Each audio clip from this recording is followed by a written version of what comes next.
while we're looking at what decisions need to be made, we're either going to view things as obstacles, which is more often than not the reason why people don't really change their health, is they'll say, I don't have time. I don't have the finances to get the right, I don't know how to cook, whatever the obstacles are. You know what, Mike? I had a mentor early on at the age of 30. She goes, whenever you hear that statement, just tack right on at the end of it, so I don't have to. Right.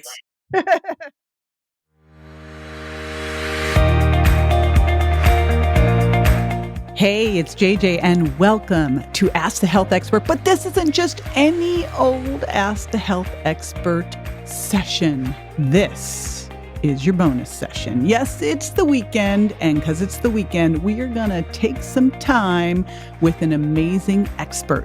So be on the lookout for these Saturday Ask the Health Expert bonus sessions where we're going to go deep into an amazing subject with an incredible expert to give you actionable items that you can put into your life. Hey, it's JJ, and I have got a special surprise for you today. I'm going to call this episode the Corn Nut episode. I'm not going to tell you why. You'll have to listen. And I'll also tell you that there's a really cool free gift that my buddy, Coach Mike Bayer, is giving to you. You can grab that at jjvirgin.com/QueenJJ. And you're going to have to go through the little interview here to understand why I'm talking corn nuts and why I'm decided to call myself Queen JJ. This is a super fun interview with my buddy, Coach Mike. He's a New York Times bestselling author, TV personality, and mental health advocate. His mission is to help people achieve sound mental health in order to become their best selves. In fact, he wrote the other New York Times bestseller, Your Best Self. In 2005, Mike founded CAST Centers, a leading dual diagnosis treatment center in LA, and he has a reputable track record of helping A-list celebrities heal and recover. He also sits on Dr. Phil's advisory board and makes regular appearances on Dr. Phil. He also has another amazing book we'll be digging into today. It's called One Decision, the first step to a better life. And I'm super excited to share Mike with you. You're going to see that actually feeling great in your skin and making those changes in your health is a lot more simple than you realize. So I'll be right back with Coach Mike. Stay with me.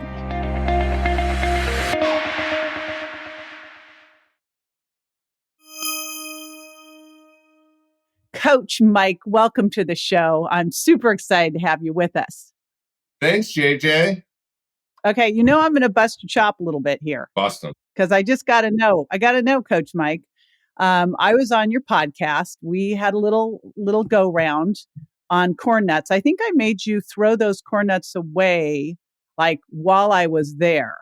So, of course, I've got to know, and we're going to tell this story to all the listeners, but what happened with your corn nuts? When I met you, you kind of had a little thing with corn nuts. You ate them every day. I might have been a little horrified, insisted that you quit them. So that's what I want to know is, did Coach Mike quit the corn nuts? I did quit the corn nuts, and I did not realize corn nuts were fried. And I thought they were just this delicious, salty treat that was better than a plantain chip or something. I just thought it was really a good treat. But we eliminated corn nuts. I haven't had a corn nut since. I love it. So, and yes, here's the thing. I mean, I find with a lot of people, they think that they're making good choices, making healthy choices, and they just didn't know. So you eliminate them. And it brings me to, a great question, because you are a coach, you're on Dr. Phil coaching, you're on his advisory board. So how does someone, you were eating those every single day. They were these yummy, salty, delicious things you were getting into. So how do you set up an environment where you can just knock that off and not, fall back into the prey of the corn nuts? Well, I think the struggle for a lot of people is they can fall back into old patterns. I think what I've learned is once you make a decision, I get pretty conscious about it. So I go, I'm educated now. So I have some ability to understand that these aren't healthy for me, and then make a decision to just not put them back in my body. So I don't have trouble abstaining from things that are not healthy for me because I become pretty committed to a new way of life. And a lot of it is just getting educated. I feel like when we get educated about something, it surely helps. The problem for a lot of people is they lie to themselves. They lie. They believe. All right. What do they make it up? What are these lies that they're telling themselves? The lies are the very excuses that got us in the same situation to begin with. So if I was telling myself a lie, I could go, well, corn nuts aren't that bad for me. But the reality is, they aren't good for me. Or I could say, I deserve them. Why do I deserve to put something into my body that's unhealthy? That's a lie. Because what I deserve is healthy stuff in my body. So the lie is what's really tricky for a lot of people when they want to change behavior. Ah, and so you've been telling lies to yourself. Like, so what do you do to shift those around? If you catch yourself doing this, first of all, I guess you got to catch yourself at it, right? Right. And then what do you do? Well, I think then it's, honesty, I think, is the biggest step to change. And honesty gets thrown around a lot. But once we get really honest with ourselves, and this is with any behavior, the trouble is when we can't get honest with ourselves. So once I got educated by you, and once I spoke to a few other people about it, I know that I'm telling myself a lie if I want to go do this behavior. Now, I'm not saying it's the end of the world, but I get pretty intentional where I go, well, I could be dishonest to myself. I'm not going to feel good. And so I might as well replace this with something else that's a snack, cashews that are unsalted. And that's a better treat for me than corn nuts. So it's interesting. You look at what's gone on over the last year. I think I read these stats. I'm like, could these actually be true that 75% of the population gained 16 pounds or more? Wow. I mean, I've got to find it again. But the reality is, we know that there was a lot of weight gain and comfort eating going on. And I think one of the challenges is I see a lot of people then get into this like whole self loathing and et cetera. And, you can't go and improve your health and get better if you're in a place where you're not loving yourself. So what would you say to someone who's in that kind of stuck place right now where they need to start to feel better about themselves in order to do better for themselves, but they feel like they're in that trap? Action, action, action, action. And stop talking about it and start doing something about it. And action, and I always say make one decision. It's one decision around what you're going to do. Like I realized for myself, I make a decision to work out in the morning, just to sweat, to stretch. I make a decision. It doesn't matter how I feel about myself. If I think I look hot or not hot, I'm making a decision to do this because it's healthy. And so it all starts with just making a decision to walk, to stretch, instead of complaining about it, start doing something about it. I mean, you're a tough love woman, You think? you know? And it's not to take away and have compassion or empathy because it is hard, But I'm 6'5", 275 pounds. I'll rock a speedo and I won't think twice about it. It's one life. Who cares? That's another thing too, because I just had this amazing weekend, and we had a women's retreat slumber party, like 12 women at my house. It was awesome. And then we decided just to have this really fun afternoon. We actually had a DJ, and we just, we were in swimsuits and stuff, dancing all afternoon. It was just so nice to just see people just comfortable hanging out, and all different kinds of bodies. It wasn't like, it was some Sports Illustrated swimsuit model shoot. It wasn't at all. But how do you help people who might be saying, oh, I'm not comfortable like doing that? Like you said, I rock a Speedo. Now, I don't know, maybe you have the perfect body, but for the 99% of the rest of us who don't, how do you feel comfortable? No, first of all, I don't have a perfect body. I kind of have what they would call a dad bod. Okay. The difference is that I sometimes think it's helpful to be like, when we feel insecure or uncomfortable, what is the story? Like, who are we actually thinking of? Are we thinking that someone would look at us and go, "You have cellulite? Okay, so what?" Like the problem I find with a lot of women is there's this belief that they can't just show up in their life in the moment exactly how they are. Like you're describing at your party with the DJ. It's kind of like, who are these critics? Who are these voices? And those are the voices. What I found, it's the voice that we tell ourselves. We're hypercritical of ourselves. And so I've also had a lot of people say to me, because I go on TikTok and I always am rocking Speedos, and it's not very people, that's not very professional or coachy of you. Oh, yes. Coach Mike, knock it off. And I'm like, if you can't have fun, life is so short. It's like, if a woman wants to wear a bikini and doesn't have the perfect body, rock that bikini. Who cares? And once you get into like, who cares, the people around me who love me, sometimes I was talking to a friend the other day, there's this belief, don't give power away to other people. The reality is, give power away to the people that love you. And the people that love you could care less what you're wearing or how you show up. So I hear that on the inner voice because it's true. Like anyone else who'd say anything like that just isn't someone you'd want to have in your life. So there's that. But there's still that place where, and I'll tell you what, it's funny for women. Like the most daunting situation a woman will ever be in is not going into like a bar with a bunch of guys. That's not daunting. The daunting situation for women is like going to a luncheon with a bunch of women.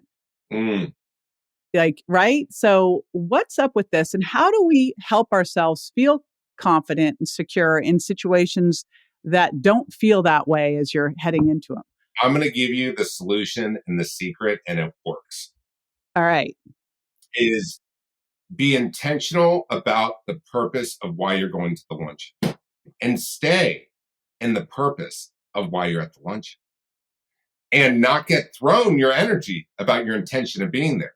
So if your intention of being at the luncheon is to celebrate someone's birthday, the energy you bring and the vibe that you're bringing to the party is all about their birthday. Now, if you go to their birthday and the intention is, I need to look cute, or if I want women to compliment me on what I'm wearing today, yeah, you may get a little thrown and it's not going to be as enjoyable because your purpose is for your friends. And I find this is so helpful whenever we feel insecure, or if someone throws their energy at us, or they don't say something nice, or we're feeling off. We're at this luncheon and we're just not vibing with it. We have to go, what is my purpose? Is my purpose to network? Do I need to go talk to the woman who's on the other side, who's kind of quiet, and get to know her a little bit? Because I don't know much about her and I want to network. Who knows? That may become your new best friend, or it may be someone that you do business with. But always be intentional with purpose, because otherwise you're confused and you ain't living your life.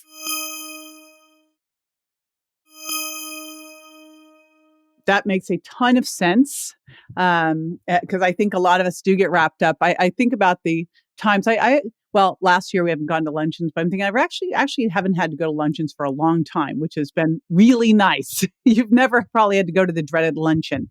But they do. They're so intimidating because of the whole outfits. And if you just think about why the heck you're doing it in the first place, it changes everything. So let's dig into your book a bit here. And I'm going to just make sure I have the whole title perfectly of One Decision. Well, you can tell it because you know it. One Decision. What's the tagline? The first step to a better life. And it made New York Times again. Yay. And what made you write this book? The first book I wrote was Best Self. I thought I gave everything into this book, and in Best Self, we create avatars that represent who we are authentically, because our parents give us names, but what's like our real spirit in life. And then this next book, I was like, all right, well, how do we help people simplify and make changes in their life? And I realized everything comes down to one decision. I mean, we make over 30,000 decisions a day. And I just got fascinated with like, gosh, everything is one decision away from change. And when we simplify it, I got obsessed with it. So So, so how do you go about, because I've heard that we've got 30,000 decisions a day, and if you are not conscious about them, then they're just being made for you, and it's just you do the same thing you did before, and it's over and over and over again. So when you say this, what's the process? hmm. Well, I always think wherever you are in the world, even if you're going to fly somewhere or drive somewhere, it's like, what's your starting point? So I always love an assessment. I'm probably going to put an assessment in every book I ever write because, because someone needs to figure out, okay, what's working, what's not working, what do I need to change, and what am I willing and motivated to change? Because if you're not really wanting to do it, you're probably not going to do it. And so, first, it's figuring out an assessment. Then it's looking at those areas of your life and going, okay, let's say for health, I really want to um, get very clear around what does better health look like. Does it mean going to the doctor? Does it mean reading one of JJ's books and following her recipes? Which, by the way, I have to say, those bars that you have are so delicious. I ate all of them. And I thank you for sending them to me. The ones with the coconut, Uh-huh. next level. Those are next level bars. Aren't they amazing? Thank you. No sugar. There's 1 gram of sugar. And here's what's super cool. Now we just added allulose, which actually can help you burn fat and balance your blood sugar. 11 grams of fiber. But here's what you do. You cut them into little pieces so you don't chow down on a bunch of them at once. Although they're 11 grams of fiber. We actually had one guy, his little girl got into them. She was like 3 or 4, ate 6 of them. I'm like, oh boy, there were 66 grams of fiber in there for that little girl. It's almost like you're eating a Girl Scout. Yeah, it's like those. Well, it's not like the Thin Mints, although we did have the Thin Mint style, but it is similar to that. But here's what you do: you No, just it's like a Samoa. It's like a Samoa.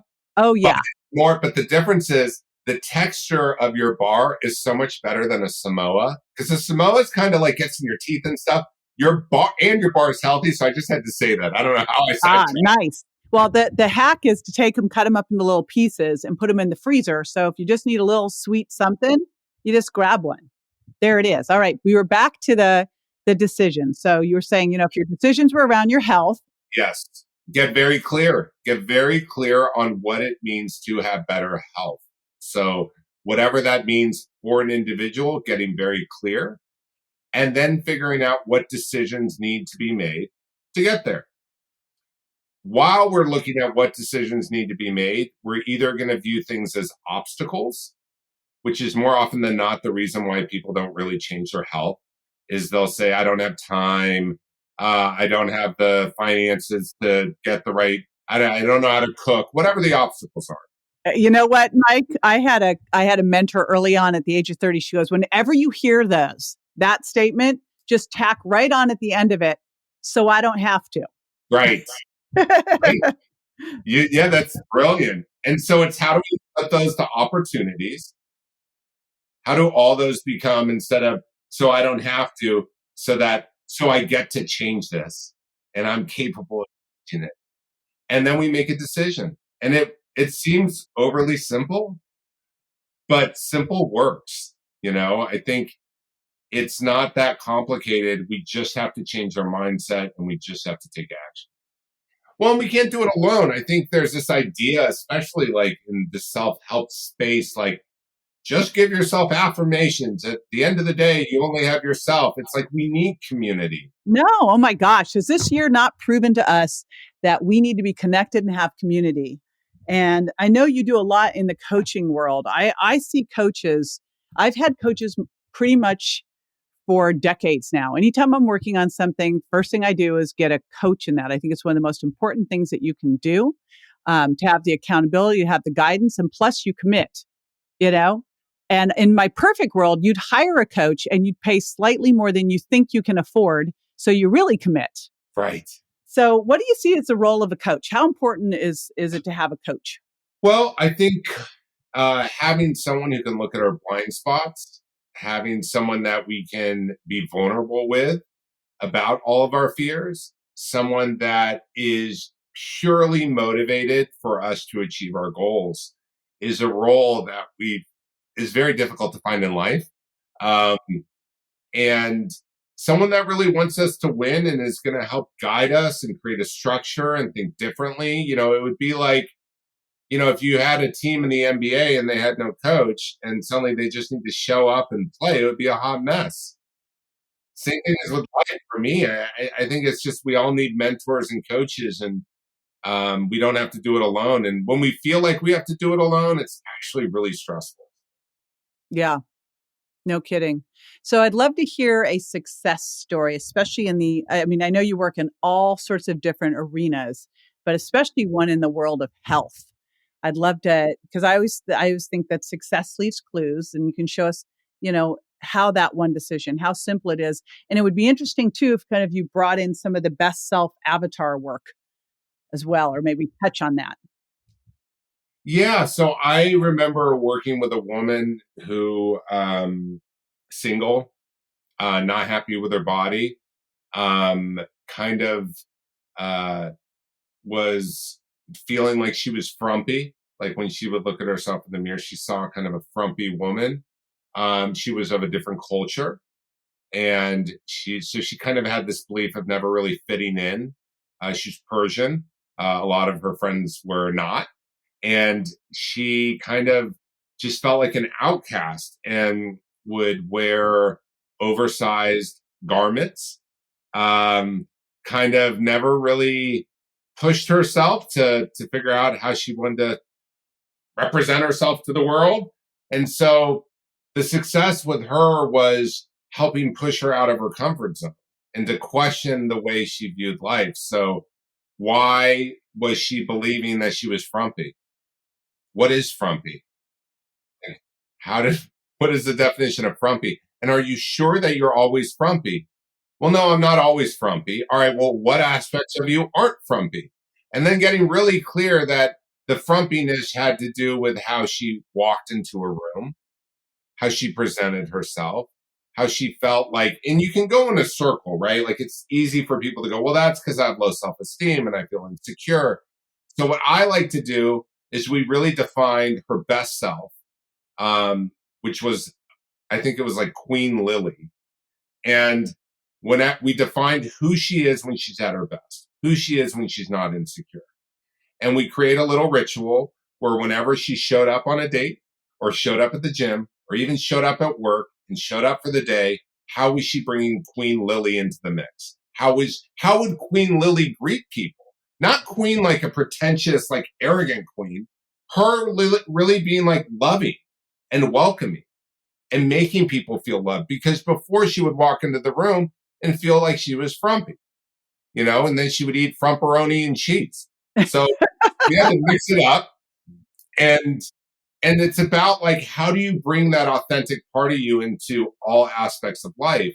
And over time, she then started dating. She got comfortable putting a profile up, and now she's in a relationship and feeling much better about herself. And nothing really changed except how she viewed herself. So I love helping women see themselves for who they truly are, because they're often telling themselves a lie. Men too, but with women, I find they're so critical. And when I really explore it with them, the story doesn't make sense and they even start laughing, but they haven't thought of it that way. Yeah, that makes so much sense. I think that I've decided to call myself Queen JJ. Yes. Yeah, think if we all just. I have a girlfriend a woman I've been mentoring, and she calls me Queen JJ. I'm like, okay, I'm gonna just own this one. And I'm hearing that, and it's like the other side of it is okay. So act as if you feel like you're frumpy, but act as if you're not. What would that be like? It's just could be that simple. It would be like, how would Queen JJ approach this meeting? Well, Queen JJ would do this. You go, there's your answer. And it's a real good, helpful tip with mindfulness, and it's the truth. It's not lying to self. It's just reminding ourselves. So I love wizards. So like I have a wizard behind me. I have a wizard tattoo sleeve on my arm because my best self is a wizard who I named Merlin. And so I try to bring the wizard into what I do. because the other side is what I call your anti-self. It's that party that reappears. So my anti-self is a male witch. I just feel like witches don't have friends when they're men. I don't know many men male Yeah, witches. women witches definitely do. Yeah. And it's I think when you can get playful and have fun with those parts of you that you feel insecure about, that's when we start to change, you know? I love it. I think I'm going to get more freeing wardrobe from what you just said. Yeah? Well, it's funny. We had a gal here this weekend, and she was wearing the most amazing flowy dresses and like had a headdress on, and it was super cool. And she goes, "Yeah, I used to wear suits." And then I met this amazing designer, and she put me all these things and did a photo shoot. And I was thinking, no way. And I'm looking at these photos, and she completely flipped everything. And I'm like, Why do you think no way? um, well, she'd had such a vision of herself in, corporate suits and buttoned up and, right. And I'm looking at that going, Oh, that, yeah, slap a headdress on. Here you go. yeah. Do what you want to do what you want to do unapologetically, you know? Right? Love it. So you have a group. You talked about like the importance of community, being connected. One of the things we have for all of our community here is the ability to join your empowerment group. You're going to get a link to be able to do this for free. And all you need to do to do that, you're going to love this link. This is the link I'm going to give. jjvirgin.com/QueenJJ. We'll get you into the empowerment group. How do you like that? You'll be able to go straight to Coach Mike's empowerment group, jump in. He does it on Tuesday evenings. Super cool group of people to hang with. And I agree. Like, um, when you're around people who are now acting as if and thinking this way, it's you will too. You get around a bunch of people having a pity party and seeing everything that they can't do and all the obstacles. Guess what? You'll be there too, right? So you want to be around the ones that are turning the obstacles into the opportunities, and will help make sure you do too. Yeah, and we bring out fabulous experts and speakers. I know you're going to do one week. We just need to nail down a date, but it's Tuesdays at 5 p.m. It's on Zoom, but it's a community of people all looking to evolve and grow, and it's free. So Fun. It's free. You get to go into it for free. So jjvirgin.com/QueenJJ, and make sure you grab that book. I would get both of them, Best Self and One Decision. Tag team them, create your cool new avatar, and just start looking at those decisions. Like just saying that, I'm kind of going, all right, I've been really working on getting out of that autopilot, like, repetitive same thing. So thanks for that reminder, and good hanging with you. you too, JJ. We're going to hang soon enough. I know it. I know. I am excited about it. Always a pleasure. Thank you. Hey, it's JJ with just a quick reminder. First off, be sure to grab that great invitation to Coach Mike's group at jjvirgin.com/QueenJJ. And oh yeah, feel free to call yourself Queen too. Let's shift that and start behaving as is right now. One other quick reminder, corn nuts, they're not a nut and they're not a vegetable. And yes, they are deep fried. So now you know how simple it is to release those kinds of habits. If you haven't subscribed yet, oh my gosh, do not miss out on the great stuff. Just go to subscribe-to-jj.com and then share it with a pal as well, because friends make sure friends stay healthy. See you next time.